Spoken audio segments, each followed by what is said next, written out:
Hello दोस्तों। आज हम कक्षा 9वीं का भूगोल का पहला चैप्टर देखेंगे जिसका नाम है भारत आकार व स्थिति। तो भारत की जो स्थिति है, पहले तो हम दिशा देखेंगे, दिशा देखना समझेंगे कि कैसे दिशा को समझा जाता है। देखिए, ये है उत्तर, ये है दक्षिण, ये है पूरब तथा ये पश्चिम। देखिए, हम अपना हाथ अगर ऐसे करके खड़े हो जाते हैं तो दाहिने साइड वाला पूरब हो जाएगा, लेफ्ट साइड वाला पश्चिम हो जाएगा, ऊपर वाला उत्तर हो जाएगा और नीचे वाला दक्षिण हो जाएगा। कहीं भी आप किताब खोल के बैठ जाए, अखबार खोल के बैठ जाए, नक्शा खोल के बैठ जाए, सामने रख ले तो ऊपर वाला हिस्सा क्या होगा तो उत्तर होगा, नीचे वाला हिस्सा दक्षिण होगा, दाहिने वाला हिस्सा पूरब होगा, बाएं वाला हिस्सा पश्चिम होगा। ध्यान दीजिएगा। देखिए, इसको हम समझेंगे उत्तर पूर्व, इसको समझेंगे दक्षिण दक्षिण पश्चिम, ये है आपका दक्षिण पूर्व, ये है आपका उत्तर पश्चिम। ठीक, इतना आप लोग समझ जाइए। चार दिशाएं याद कर लीजिए और ये कोण, चारों कोण हैं।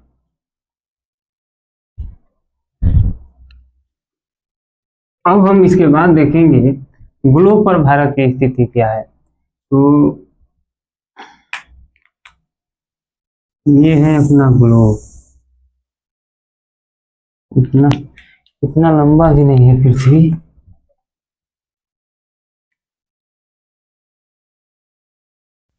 ठीक, ये है अपना विषुवत रेखा, ये है मकर रेखा और ये है कर्क रेखा। उत्तर हो गया,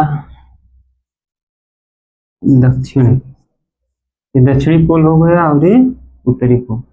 ये है 0 डिग्री देशांतर, ये 23.5 डिग्री नॉर्थ, 23.5 डिग्री साउथ। इसका नाम है कर्क रेखा।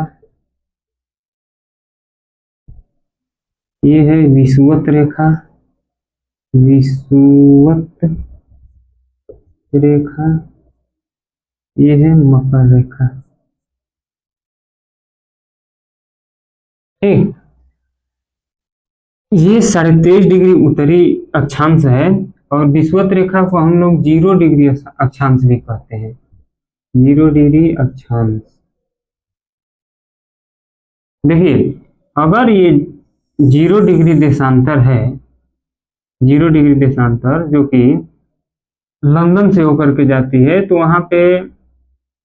वहां से आगे जितना भी देशांतरी विस्तार है,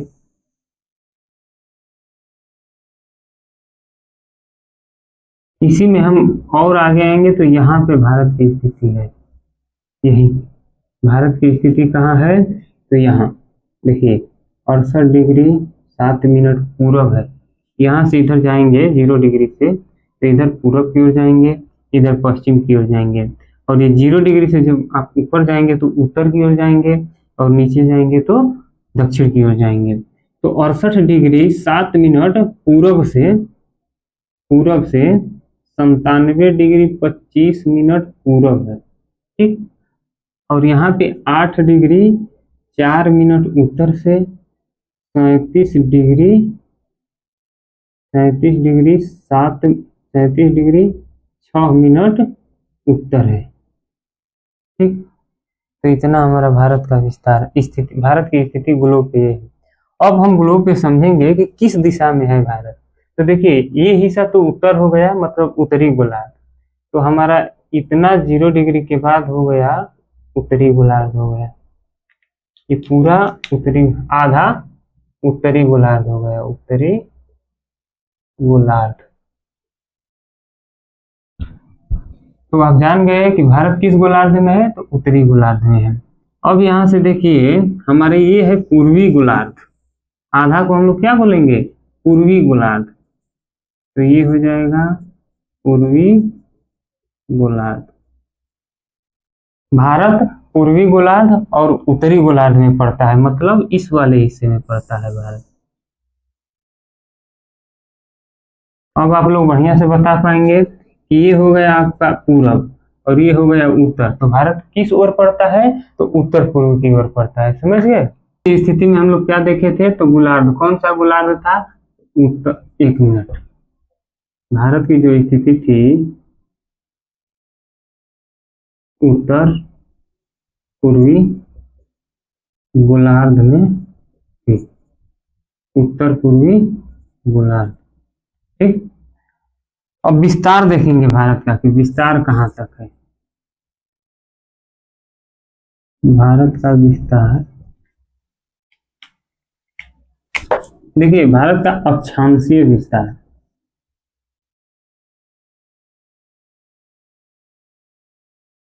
अक्षांशीय विस्तार, देशांतरीय विस्तार। अक्षांशीय विस्तार क्या है, तो 8 डिग्री 4 मिनट उत्तर से 37 डिग्री 6 मिनट उत्तर। देशांतरी विस्तार क्या है, तो 68 डिग्री 7 मिनट पूरब से 97 डिग्री 25 मिनट पूरब है। ये है भारत का विस्तार। ठीक है। भारत को हम लोग नक्शे पे समझेंगे तो देखिए, ये सबसे जो निचला बिंदु है ये है 8 डिग्री 4 मिनट उत्तर। ठीक। ये सबसे उत्तरी बिंदु भारत का है, तो ये है 37 डिग्री 6 मिनट उत्तर। ये है पश्चिमी बिंदु, इसका विस्तार है 68 डिग्री 7 मिनट पूरब से, यहाँ पे है 97 डिग्री 25 मिनट पूरब। अगर आप नक्शा पे बनाते हैं तो यन मतलब नॉर्थ जरूर लिखा करिए और ई मतलब ईस्ट मतलब पूरब जरूर लिखा करिए। अब देखिए 8 डिग्री 4 मिनट ये कहाँ पड़ता है, तो कन्याकुमारी में। कहाँ पड़ेगा, कन्याकुमारी। और कन्याकुमारी पड़ता कहाँ है, तो तमिलनाडु में, तमिलनाडु। 68 डिग्री 7 मिनट कहाँ पड़ता है, तो सरक्रीक गुजरात। गुहार मोती इसका नाम है, क्या नाम है, गुहार मोती। पड़ता कहाँ है, तो सरक्रीक गुजरात।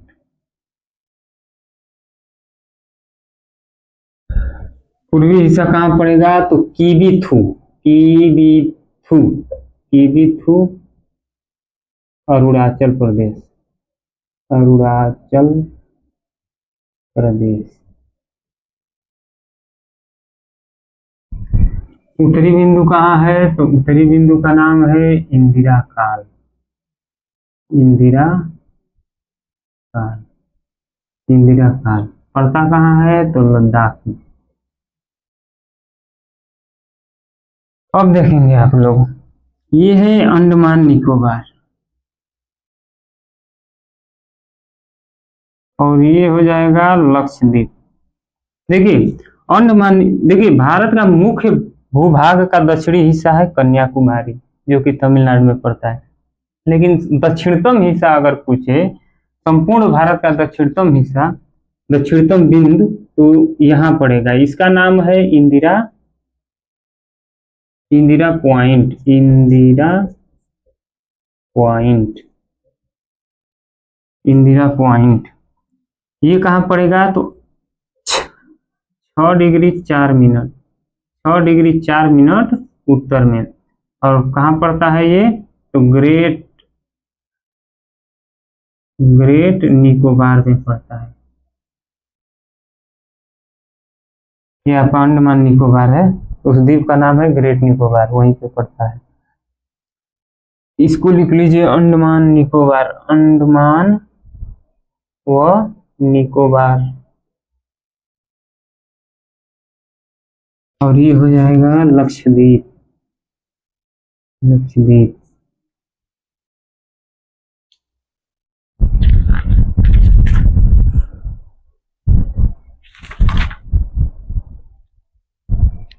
देखिए भारत का कुल क्षेत्रफल है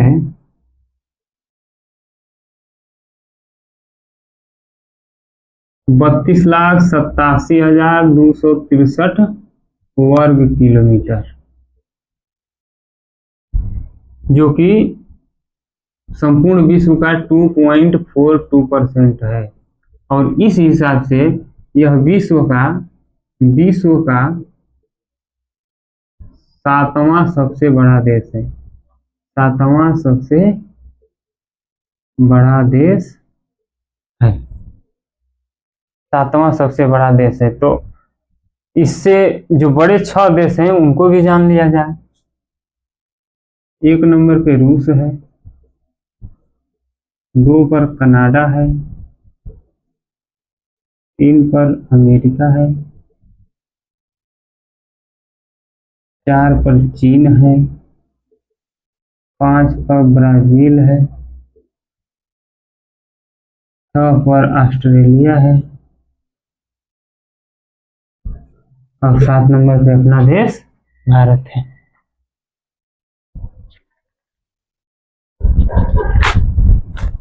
देखिए एक बिंदु छूट गया। ये जो इंदिरा पॉइंट है ग्रेट निकोबार में पड़ता है। 2004 में एक सुनामी आई थी, 2004 में, जिसके कारण से यह जलमग्न हो गया, डूब गया, जो कि ग्रेट निकोबार में पड़ता था। अब वह जलमग्न हो गया है पूरी तरह से। आगे अब देखेंगे भारत का आकार। भारत का आकार,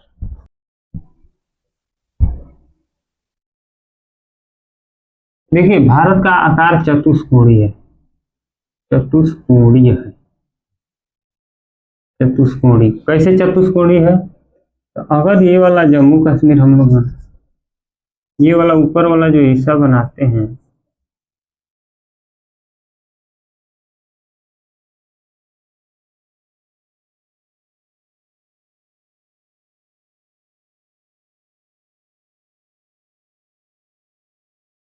तो देखिए यहां से मिलाइए, चतुष्कोणीय है, ठीक। अगर हम पूर्व से पश्चिम की लंबाई और उत्तर से दक्षिण की कुल लंबाई देखेंगे, तो उत्तर से दक्षिण की कुल लंबाई 3,214 किलोमीटर, 3,214 किलोमीटर। पूरब से पश्चिम की कुल लंबाई देखेंगे तो ये पड़ जाएगा 2,933 किलोमीटर, 2,933 किलोमीटर। और पूरब से पश्चिम के बीच का जो देशांतरीय विस्तार है, देशांतरीय विस्तार, देशांतरीय विस्तार लगभग 30 डिग्री का है। अक्षांशीय विस्तार ये भी लगभग 30 डिग्री का है, ठीक। ऊपर से नीचे और बाएं से दाहिने तक, कहने का मतलब उत्तर से दक्षिण और पूर्व से पश्चिम तक दोनों विस्तार लमसम 30 डिग्री है। देखिए भारत की कुल स्थलीय सीमा, ये इसको मिटा दिया जाए।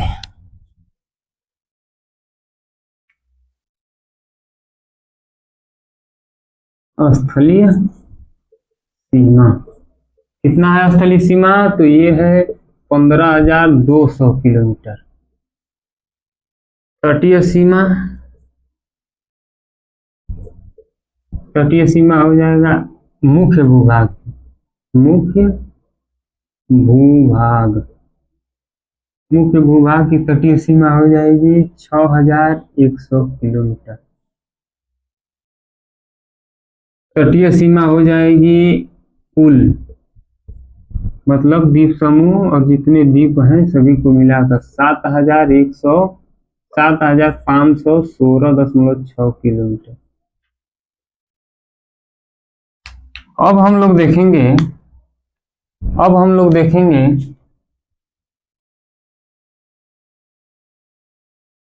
भारत का पहले तो नक्शा बना लिया जाए।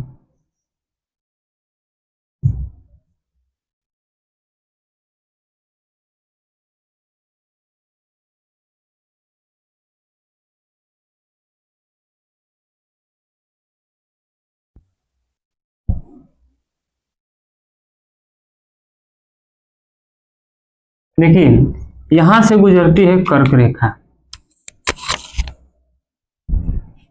कर्क रेखा मैं आप लोग को बताया था कि कर्क रेखा 23.5 डिग्री उत्तर में 23.5 डिग्री उत्तर से चलती है, जो कि भारत को 2 बराबर भागों में बांटती है। कर्क रेखा भारत के 8 राज्यों को छूकर जाती है। 8 राज्य कौन कौन से हैं? तो ये है गुजरात, राजस्थान, मध्य प्रदेश, छत्तीसगढ़,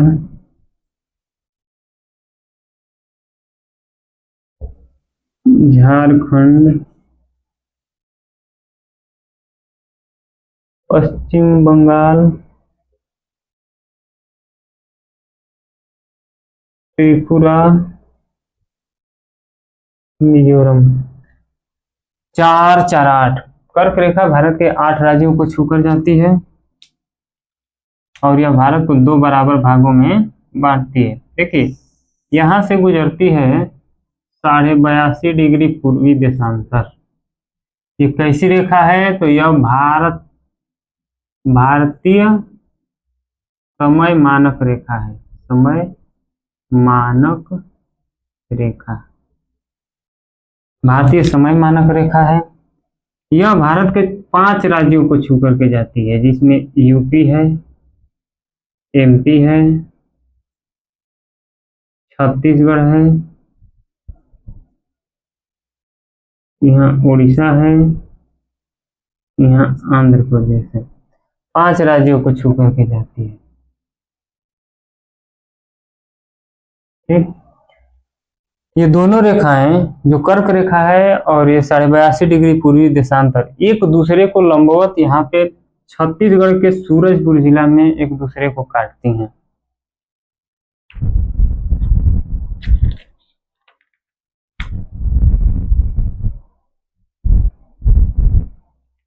देखिए अगर हम 22 डिग्री से देखा जाए, 22 यहाँ पड़ेगा, 22 डिग्री उत्तरी अक्षांश से जब हम नीचे की तरफ बढ़ते हैं दक्षिण की तरफ, तो जो दक्षिणी भारत है इसको प्रायद्वीपीय भारत बोला जाता है। इस हिस्से को क्या बोला जाता है? प्रायद्वीपीय भारत। प्रायद्वीपीय भारत। और प्रायद्वीप किसे कहते हैं? तो जो भी स्थलीय हिस्सा 3 तरफ से पानी से घिरा हो उसे प्रायद्वीपीय कहते हैं। तो ये है प्रायद्वीपीय भारत। प्रायद्वीपीय भारत जब 22 डिग्री उत्तरी अक्षांश से नीचे के दक्षिण की तरफ जाते हैं तो यह संकरा होता चला गया, मतलब पतला होता चला गया है दक्षिण की तरफ। और यही है अपना दक्कन ट्रैप इसको कहा जाता है।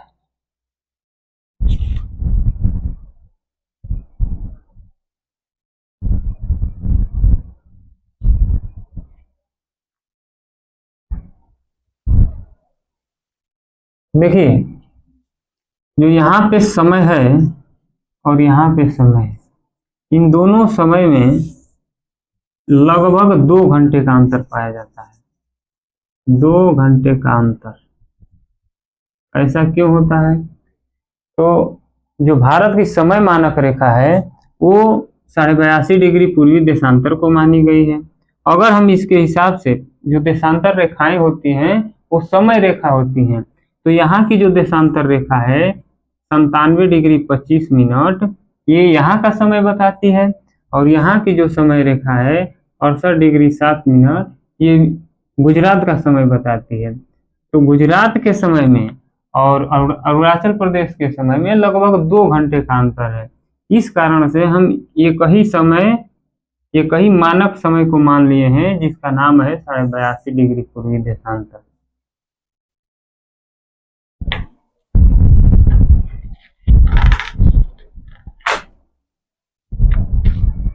ठीक है दोस्तों, अब रहने देते हैं, अगला पार्ट बाद में। धन्यवाद।